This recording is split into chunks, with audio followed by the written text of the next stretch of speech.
Welcome to the Lowdown Podcast, the show where we dive deep into the issues that impact the evolving originator. I'm your host, Connor Bartley. Bam! And joining me today, I'm really excited about this one. We've got a super talented originator and leader coming on the show, a top 1% originator and branch manager out of Lubbock, Texas. Over a decade in the mortgage world, and she's built more than just production. She's building with purpose, building a process. In 2024, she and the team funded over 150 million in volume, consistently earning praise from seamless service and crystal clear communication. It's very clear that the clients and agents that they work with and that she works with really value transparency, empathy, and the way that she turns homeownership goals into real outcomes.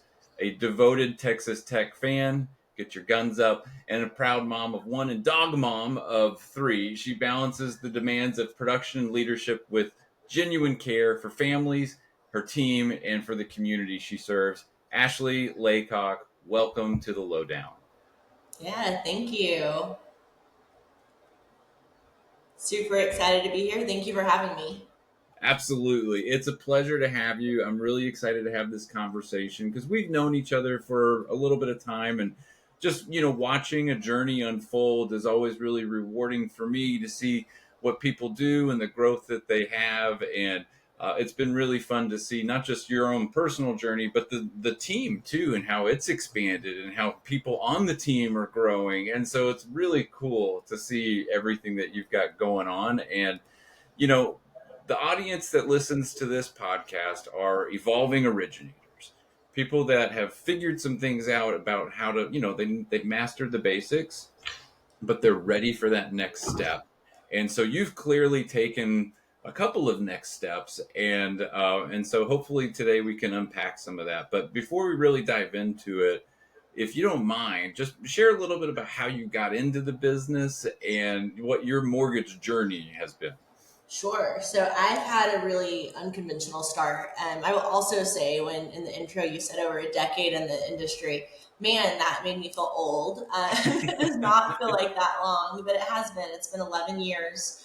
I was a new accounts rep at a local bank here, just kind of opening new accounts. And then I also assisted with some stuff for commercial loan committee. So I would sit in and take notes, got to know those guys that way. And one day, the head of the real estate department came to me and said, hey, at the time, again, decade ago, younger, and he said, we want a younger person to come in and start originating mortgages. And he lied to me, and he said, it is so easy. It's great. It's wonderful. You're going to love it. You're going to fit right in. It's going to be so easy. And at the time, I was unmarried, rented an apartment, did not have children. So I didn't have a lot to lose. And so I thought, why not? Let's try it. And so I went over to the mortgage company. Unbeknownst to me, he had told them that I had experience in helping him with real estate lending and that I knew some things. So he lied to everybody, kind of tricked us into this situation. Went over there, and of course, I had no experience. They weren't super interested in helping me because they were all originators themselves. They were going to have, me as competition coming in with those banking relationships. And so, there was some help, but really it was a lot of trial by fire. I always say I'm a fear-based lender, and meaning that one of my largest motivations is making sure that no one's ever mad at me. I try to be very communicative and transparent at every step. But I didn't know what I was doing. And so It was really easy for me to say, yes, this works, when there were 37 rules behind it that didn't. And so I sat down. I don't know if you remember, there used to be the Fannie and Freddie and FHA MRI guides, like printed books. Sure. I sat down with those and I printed them out. I took yellow legal pads and I wrote down every single word in every single book, start to finish, twice. Just really kind of burned the rules into my brain. And at that point, about a month and a half into being on the mortgage side, I went to him and I was like, hey, I guess I have nothing to lose here. I guess I'll start originating. Yeah. And so just kind of took that leap and ran into the fire, if you will. Yeah. So, so real quick though, I've got to go back to this legal pad. How many legal pads and how long did that take? Because I, Yeah. So I did it for about 6 weeks. I didn't have any responsibilities. I didn't have any clients or anything like that. And so I would just sit there all day and copy yeah, these down. And if I didn't understand a rule, I would walk back to the underwriter's office and I would say, "Hey, I'm reading this. What does this mean, and why does it mean that? And what's kind of the thought process behind it?" So yeah, took about a month to go through them all twice. okay. Well, so what I love about that is I just want to highlight that learning is working.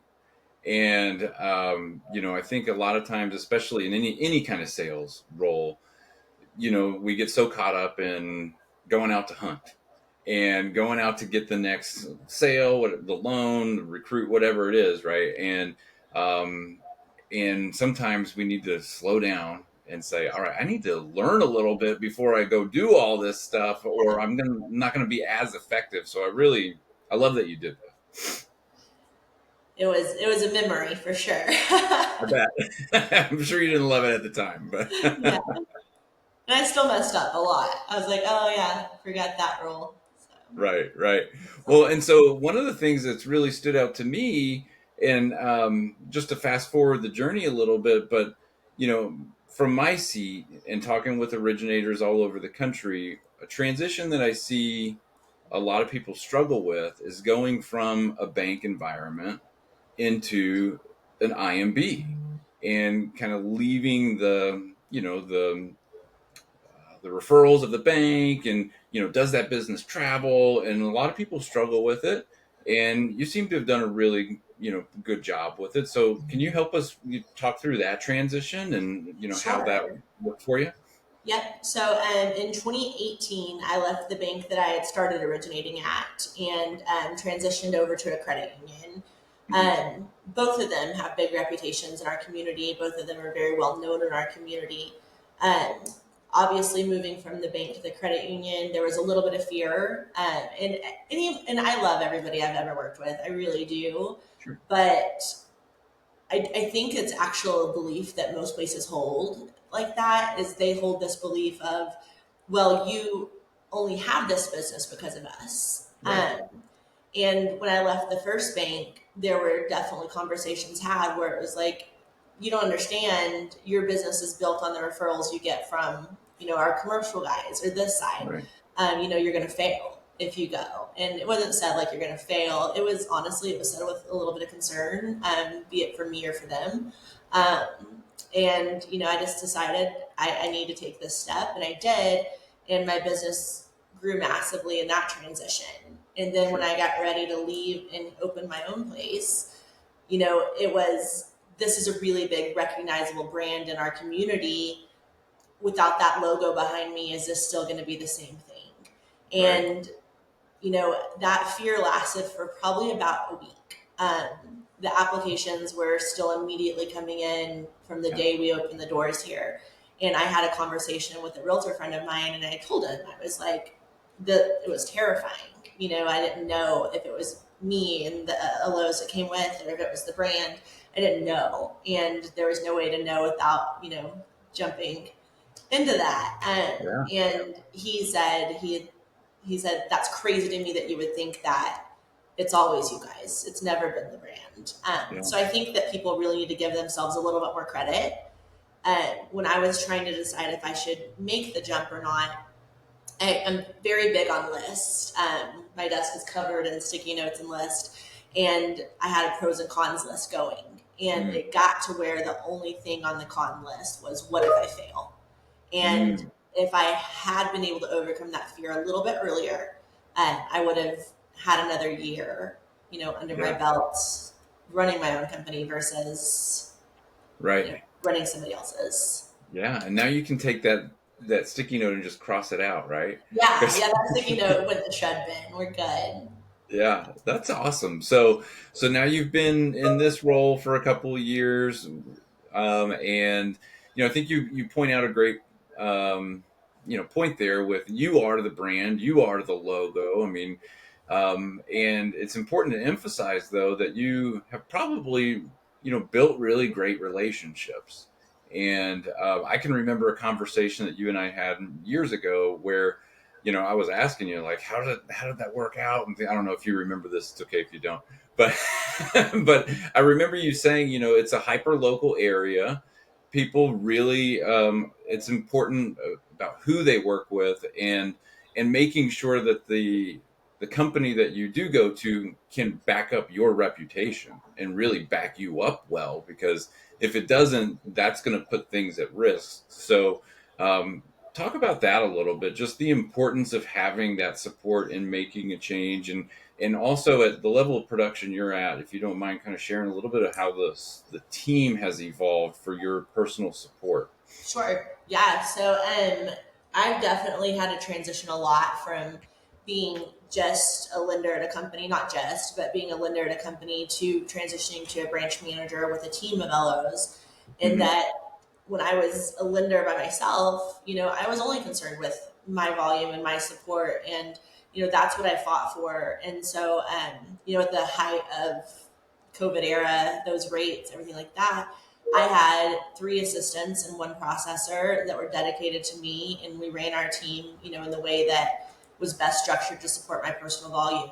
Hmm. Since transitioning, the support staff that I've built has really been to make sure that everybody's equally supported. Yeah. One thing I'm a very big believer in, we just brought on an LO that actually followed us from the previous company.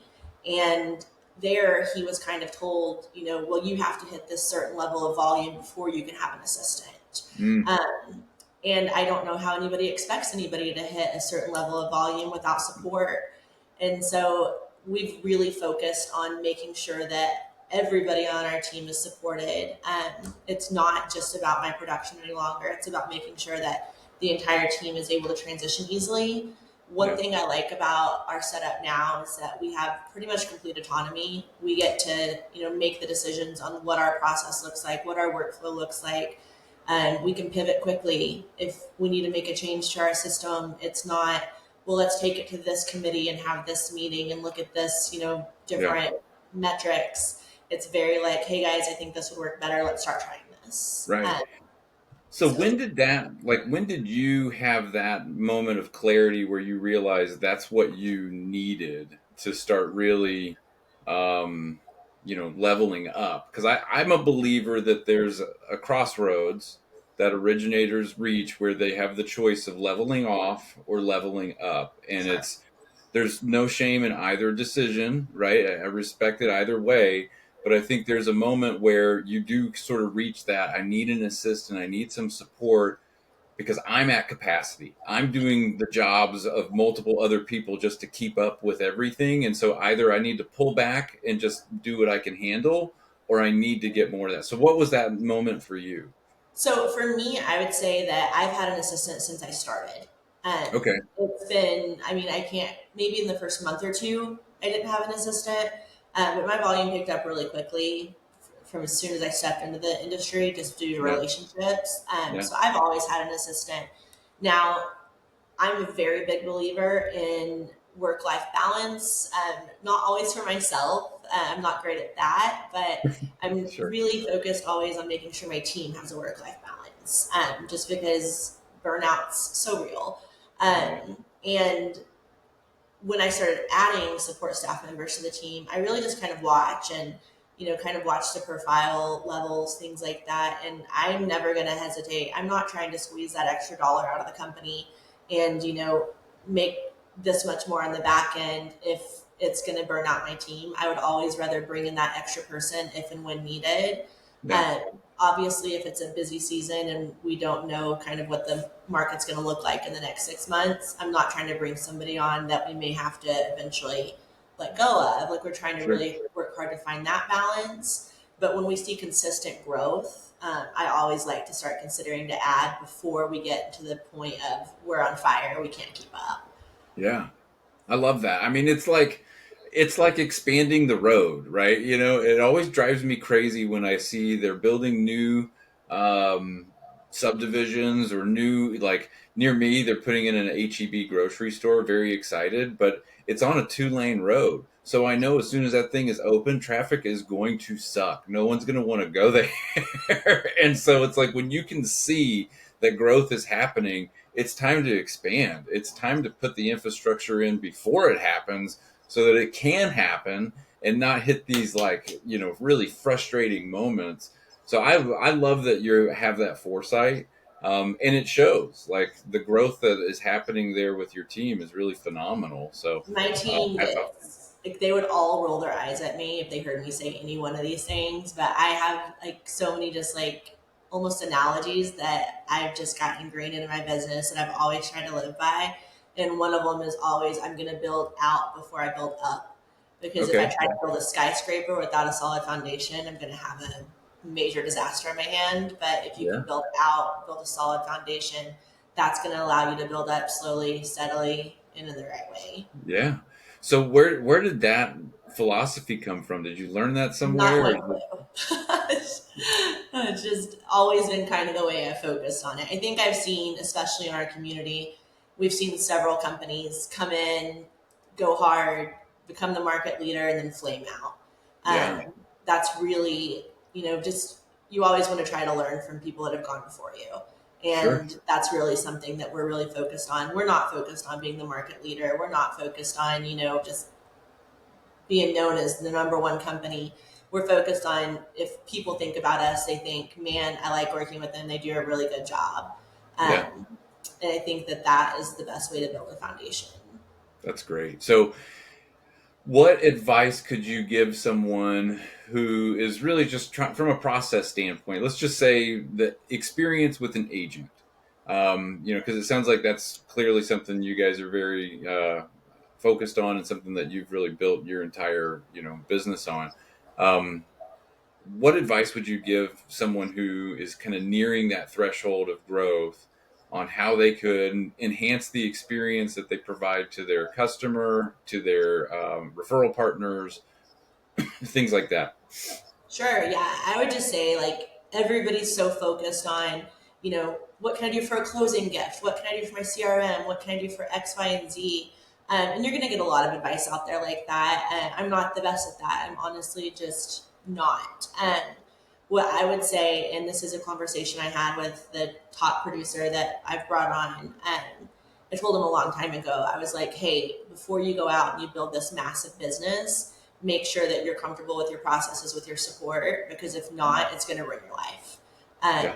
You have to have this balance. You have to know that you have the support in place to take care of it before you just go out and grab it all. And so if you're getting to that point where you're kind of feeling like you're overwhelmed and you're kind of stretched thin, maybe take a step back for just a week or two, maybe a month on growing the business and focus on refining your processes so that when you go out and you start growing that business again, you can keep it. Because if you grow it without the processes or the systems, like great, it might last for 6 months, it might last for a year, but eventually that's going to start to fall apart a little bit Yeah.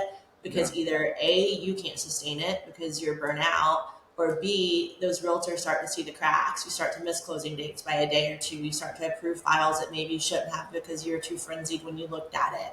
Right. So there's a lot to be said for making sure that you're slowing down, doing things the right way, and just kind of building it brick by brick. Yeah.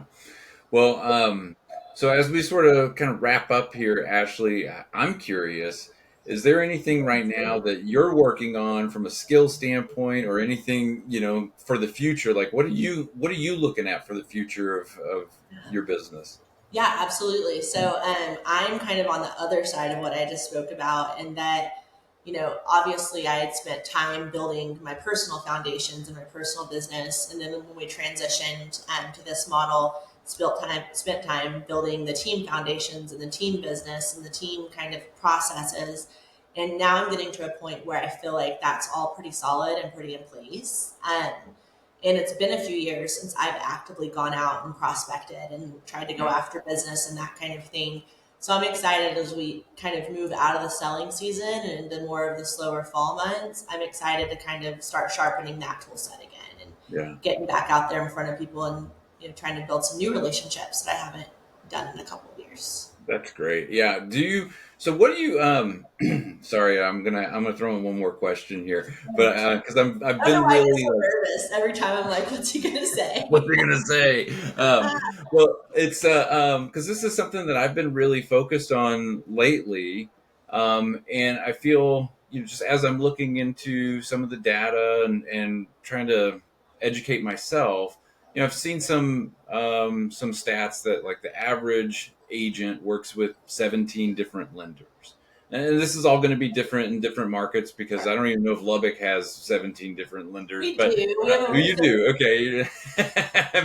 but my point is, the agents are spreading their business out amongst a lot of people. I've Sure. also seen, just in my own personal research, with the data that I can find, that the average loan officer is probably funding somewhere between 2 to 3 loans per agent. And so when you start to get into that 100 unit range, and above, I mean, if you hold to those numbers, now you're looking at spreading yourself over 40 to 50 different agents. Are you do you advocate for that? Or do you say, hey, I'm more of a quality over quantity and I'm looking for agents that I can have a deeper relationship with and more market capture? Yeah, I would say that I'm a little bit of a hybrid on that. I've got some agents that I have really deep relationships with. I have some teams that I have really solid relationships with that I've had for years. Honestly, outside of that kind of growth, my volume is fairly organic because once you have agents that believe in you, Mhm. if you can get in with really well respected agents that believe in you, they're respected by other agents as well.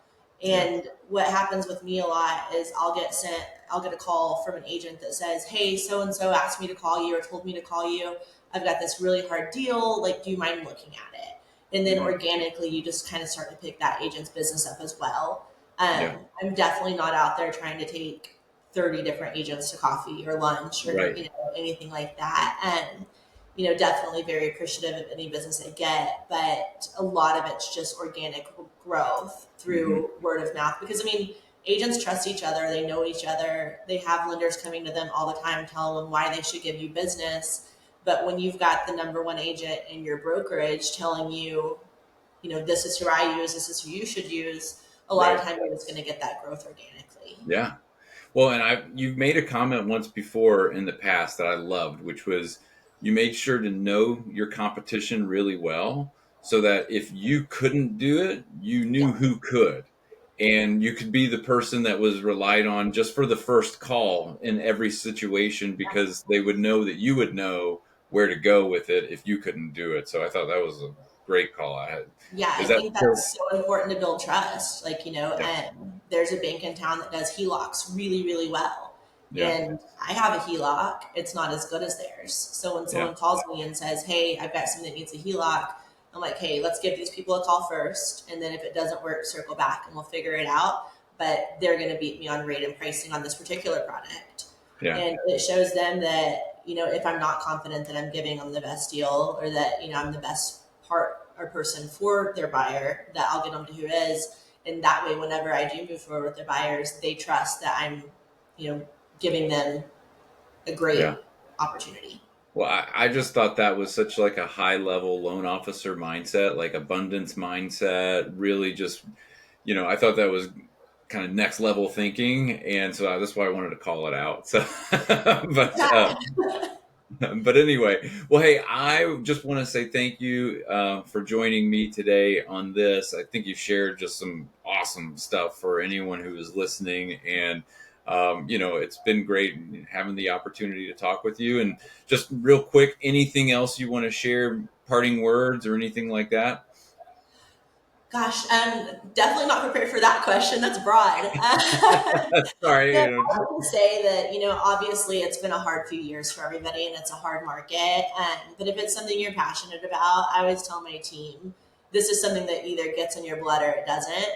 Mm, And once it's in your blood, I can't imagine doing anything else. So, lean on people, ask questions, even if they're yeah. not people at your company, use people as resources. Everybody does want to help and just keep grinding. Love it.